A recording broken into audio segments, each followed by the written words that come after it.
কোরবানি সবসময় ভাগে না দিয়ে একা দিতে পারলে উত্তম, ভাগে না দিয়ে একাকে দিতে পারলে ভালো। গরুতে আপনি ভাগে কোরবানি দিলেন, সেটার চাইতে ছাগলে আপনি একাকি কোরবানি দিতে পারলে বেশি ভালো। কারণ সাধারণত এক ভাগ গরুতে কোরবানিতে যে টাকা যায়, সাধারণত জেনারেলি একটা ছাগলে অলমোস্ট সে পরিমাণ বা তার চেয়ে কোনো কোনো ক্ষেত্রে 1-2 হাজার আরও বেশি যায়। তাহলে আপনার অর্থ খরচ তো অলমোস্ট সমান বা বেশি হচ্ছে। এদিকে একাধিক ব্যক্তি একই পশুতে কোরবানি দিলে সেখানে ঠিকমতো বন্টন হলো কিনা, কারোর মনে কোনো দুঃখ থাকলো কিনা, কোনো কম বেশ হলো কিনা, নানাবিধ বিষয় থাকে। আপনি একাকি কোরবানি দিলে, ভাগে কোরবানি না দিলে এই সমস্ত ঝামেলার ঊর্ধ্বে আপনি উঠে গেলেন। তবে এটা ঠিক যে একাধিক ব্যক্তি যদি একটা পশুতে কোরবানি দেয় এবং কারোর নিয়তের ভিতরে ভেজাল থাকে, এর জন্য সবার নিয়ত নষ্ট হয়ে যাবে, কারোর কোরবানি হবে ব্যাপারটা সেরকম না। কারণ একজনের পাপের বোঝা আরেকজনের উপরে আসবে না। তারপরও সতর্কতামূলক উপায় হলো নিজের হালাল টাকা দিয়ে নিজের মতো করে কোরবানি দিতে পারা। শরীকে কোরবানি দিলে সেটা সম্পূর্ণ জায়েজ। একটা গরু, একটা ওট, এই দুই ধরনের পশুতে আপনার সর্বোচ্চ 7টি ভাগ হতে পারে। আর এর বাইরে কোনো ভগ্নাংশ চলবে না, অর্থাৎ এক ভাগ দুজন মিলে নেওয়া চলবে না। যে কোনো এক ব্যক্তি বা একটা পরিবারের তরফ থেকে একটা ভাগ হবে, এভাবে সর্বোচ্চ 7 ভাগ। সেক্ষেত্রে যত ভাগ কম হবে সব তত বেশি হবে। কারণ হলো একটা গরুর দাম যদি 70,000 টাকা হয়, 7 ভাগ হলে 10,000 করে পড়বে। আর যদি সেই গরুটাকেই আপনি 2 ভাগে করেন তাহলে 35,000 করে পড়বে, তাহলে টাকা বেশি খরচ হবে।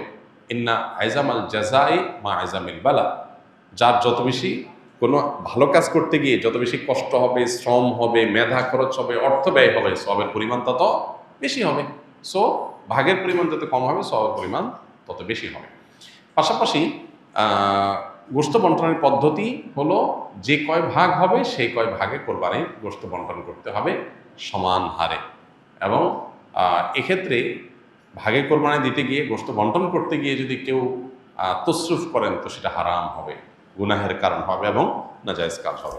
কোরবানির পশু জবাই করার সঠিক নিয়ম কি? কিভাবে একজন মানুষ নিজের কোরবানি নিজের পশুটি জবাই করতে পারবেন? কোরবানি পশু জবাই করাটা জটিল কোনো বিষয় না। আমাদের সাধারণ মানুষের মধ্যে এক ধরনের ভীতি কাজ করে, ভয় কাজ করে। আমরা মনে করি যে কোরবানি পশু জবের অনেক নিয়ম কানুন আছে, যেটা একটু এদিক সেদিক হয়ে গেলে আর কোরবানি হবে না। এটা আমাদের অনেকেরই অহেতুক ভীতি বলতে পারি। খুবই সিম্পল এবং খুবই সহজ একটি বিষয়। আপনি মোরগ যেভাবে জবাই করবেন, হাঁস যেভাবে জবাই করবেন, ঠিক একই পদ্ধতিতে গরু ছাগল জবাই করবেন। এক্ষেত্রে আপনার দেখার বিষয় হলো বিসমিল্লাহ বলে জবাই করছেন কিনা। এটা প্রথমত বিসমিল্লাহ বলছেন কিনা। বিসমিল্লাহ আল্লাহু আকবার বললেন জবাই শুরুতে, এটা প্রথম আপনার হালাল হওয়ার জন্য শর্ত। যদিও মুসলমান ভুলে যায়, যদি ইচ্ছাকৃত বিসমিল্লাহ পড়ে না এরকম না, ভুলে গেছে বলতে, তাতেও হালাল হয়ে যায়।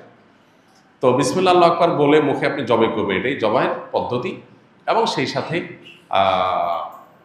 ভালো করে শুইয়ে পশুকে যাতে কষ্ট কম দিয়ে জবাই করা যায় সেজন্য ধারালো ছুরি নিয়ে আপনি পশুর কণ্ঠনালী গলায় আপনি ছুরি চালনা করবেন। এখানে ছুরি চালনা করার পর দেখতে হবে যে বড় যে নালীটা, খাদ্য নালী, যেটা দিয়ে খাবার নামে, ওইটা কাটা গেছে কিনা। শ্বাসনালী মাঝারো সাইজের যেটা আছে সেটা কাটা গেছে কিনা। আর তার দুই পাশে দুইটা আপনার ছোট ছোট রগের মতো আছে, সেগুলো কাটা গেছে কিনা। বাস এইটুকু আপনি দেখলেন, ভালো করে পোজ দিলেন যাতে করে এগুলো কেটে যায়, এটা চোখে দেখা যাবে। তাহলে সেক্ষেত্রে আপনার জবে হয়ে গেছে, কোরবানি হয়ে গেছে। এরপর আপনি এই পশু জবের সময় বিসমিল্লাহ আল্লাহু আকবার বলার পাশাপাশি আরেকটা দোয়া পড়তে পারলে ভালো, না পড়লেও কোরবানি হয়ে যাবে, জবে হয়ে যাবে।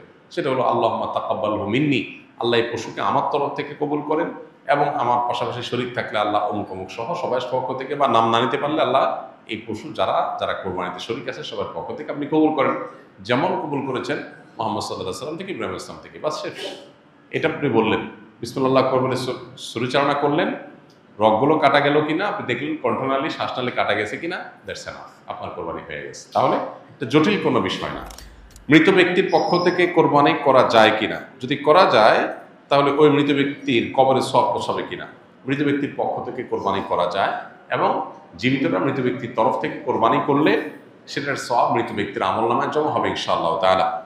মৃত ব্যক্তির পক্ষ থেকে কোরবানি যে করা যায় এর বহু দলিল রয়েছে, বহু প্রমাণ রয়েছে। আলী রাদিয়াল্লাহু তাআলা আনহুর মধ্যে এটি তার আমল দ্বারা প্রমাণিত যে তিনি মৃত ব্যক্তির তরফ থেকে কোরবানি করেছেন, সাহাবীরা অনেকেই করেছেন। নবী করিম সাল্লাল্লাহু আলাইহি সাল্লাম তার তরফ থেকে করার পাশাপাশি ইব্রাহিম আলাইহিস সালাম এবং পরবর্তী উম্মার তরফ থেকে তিনি কোরবানি করেছেন। সো যিনি নাই, অনুপস্থিত বা মৃত, এই ব্যক্তির তরফ থেকে কোরবানি করা সর্বসম্মতিক্রমে ওলামা ইকরামে জায়েজ। তবে হাম্বলি মাযহাব ওলামা ইকরামের অনেকের মত হলো জীবিতদের সাথে যুক্ত করে মৃতদেরটা করা জায়েজ, যেটা রাসূল আকরাম সাল্লাল্লাহু আলাইহি ওয়াসাল্লাম করেছেন। আর অন্যান্য ওলামা ইকরাম, হানাফি মাযহাব ওলামা ইকরাম সহ অন্যদের মত হলো যে এরকম কোনো শর্ত নাই, বরং আপনি জীবিত ব্যক্তির তরফ থেকে একটা নাম, একটা তরফ থেকে একটা শরীক, আবার মৃতের তরফ থেকে একটা শরীক অথবা একটা পশু আলাদা করে কোরবানি করতে পারেন, কোনো অসুবিধা নেই। ক্রিকেট, ফুটবল, দাবা, ক্রামবোর্ড ইত্যাদি সহ এসব খেলা শরীয়তে জায়েজ কিনা, খেলাধুলার ব্যাপারে শরীয়তের দৃষ্টিভঙ্গি কি? দেখুন, যে সমস্ত খেলাধুলার মধ্যে শারীরিক কসরত আছে, শারীরিক ব্যায়াম আছে, সেগুলো যদি কোনো শরিয়ার বিধান লঙ্ঘন করা ছাড়া খেলা যায়, সেগুলোকে শরিয়ার দৃষ্টিকোণ থেকে জায়েজ বলেছেন ওলামা ইকরাম। ধরুন আপনি ক্রিকেট খেলছেন বা ফুটবল খেলছেন, এখানে যদি এক পক্ষ আরেক পক্ষকে কোনো হার জিতের ভিত্তিতে টাকা পয়সা না দেয়, জুয়া না থাকে, এবং এখানে যদি সতর ঢাকার মতো ব্যাপার না থাকে, এই খেলাধুলার প্রতি অতি মনোযোগিতা এটা নামাজ থেকে গাফিল করে দিবে এরকম বিষয় যদি না থাকে, তাহলে সেক্ষেত্রে শারীরিক কসরতের উদ্দেশ্যে বা সামান্য বিনোদনের উদ্দেশ্যে শারীরিক কসরত আসে সেরকম খেলাধুলা করা জায়েজ আছে। সেটা ব্যাডমিন্টন হতে পারে, ক্রিকেট হতে পারে, ফুটবল হতে পারে। ফুটবল খেলতে গিয়ে আপনি হাফ প্যান্ট পরছেন, সতর মুক্ত করছেন, তখন এটা নাজায়েজ হয়ে যাবে। আপনি খেলাধুলাতে এত বেশি জমে উঠছেন যে আপনি নিয়মিত জামাতে নামাজ পড়েন, কিন্তু খেলাধুলা মস্তে গিয়ে আপনি নামাজ জামাত পড়তে পারতেছেন না, তাহলে সেই এত বেশি মোহ তৈরি করে ফেলে এটা জায়েজ হবে না। নামই যার খেলা, নামই হলো খেলাধুলা, খেলাধুলা, এই খেলাধুলা যার নাম, সেটা এখন আর খেলাধুলা নাই, সেটা সিরিয়াস ইস্যু হয়ে গেছে। এটা এখন অনেকের জীবন জীবিকার ব্যাপার, এটা অনেক ইনকামের ব্যাপার, এটা মানুষকে ভুলায় রাখার একটা মন্ত্র, একটা মাধ্যম। এটার পেছনে হাজারটা বিষয় জড়িয়ে আছে। এজন্য ওই লেভেলের খেলাধুলা সেগুলো ভিন্ন। বাট আপনি নিজস্ব উদ্যোগে নিজেরা খেলাধুলা করলেন যেটাতে শারীরিক কসরত আছে। যেই খেলায় শারীরিক কসরত নাই, যেমন দাবা খেলা, লুডো খেলা, তারপরে ক্যারাম বোর্ড খেলা, তারপরে আপনার ওই যে কি তাস খেলা, এই জাতীয় খেলাগুলোতে কোনো শারীরিক কোনো ফায়দা নাই, মানসিক কোনো ফায়দা নাই, এগুলো জায়েজ নাই শরীয়তে। কেন? কারণ এগুলো অনর্থক কাজের অন্তর্ভুক্ত। এই খেলাধুলা দ্বারা আপনার লাভ কি? কোনো লাভ নাই। আপনি বলবেন মানসিক রিফ্রেশমেন্ট, বস্তুত হয় উল্টাটা। এগুলো খুব বেশি খেললে মানুষ আরো মানসিকভাবে বিষাদগ্রস্ত হয়, যে আসলে কি হয়েছে, কিছু তো হয়নি। আপনি দৌড়াদৌড়ি করেছেন, পরিশ্রম করেছেন, ঘাম ঝরছে, ব্যায়াম হয়েছে, এটা স্বাস্থ্যের জন্য ভালো হয়েছে। তো এগুলোতে ভালো কোনো দিক নাই। কয়েক ভাগে কোরবানি দেওয়ার পর যদি ওজন না করে অনুমান করে কোরবানি গোশত ভাগ করা হয়, তাহলে কোরবানি হালাল হবে কিনা? অনুমান করে ভাগ করলে সেটা জায়েজ হবে তখন যখন শেয়ার হোল্ডার যারা আছেন, যাদের ভাগ আছে, তাদের কারোর মনে যদি কোনো দুঃখ না থাকে, তারা নিজেরা যদি সম্মত হন। ধরা যাক যে দুই ভাই মিলে কোরবানি দিয়েছেন, তারা চিন্তা করতেছেন এত এক্সাক্ট মাপামাপি করা ঝামেলার ব্যাপার, অনুমান করে আমরা ভাগ করে ফেলি, আমাদের কোনো দুঃখ নাই, একটু কম হোক বেশি হোক আমরা ভাই ভাই, কোনো অসুবিধা নেই। এটা যদি মন থেকে তারা সম্মত হন এবং আন্দাজ করে ভাগ করে নেন, তাহলে ঠিক আছে, এটা জায়েজ আছে। কিন্তু একাধিক শেয়ার যখন থাকে, তখন আসলে অনেকে হয়তো মুখে বলতে পারে হ্যাঁ অসুবিধা নেই, মনে তার দুঃখ থাকতে পারে। এই জন্য সেফ এবং নিরাপদ হলো যথাযথভাবে সেটা পাল্লায় ওজন করে হোক আর কোনো গামলায় মেপে হোক, সমান সমান করে দেওয়া, এটা হলো সবচাইতে সেফ। যদি শেয়ার যারা আছেন তাদের কারণে দুঃখ নাই, এটা নিশ্চিত, তাহলে সেক্ষেত্রে আন্দাজ করে করলে অসুবিধা নেই।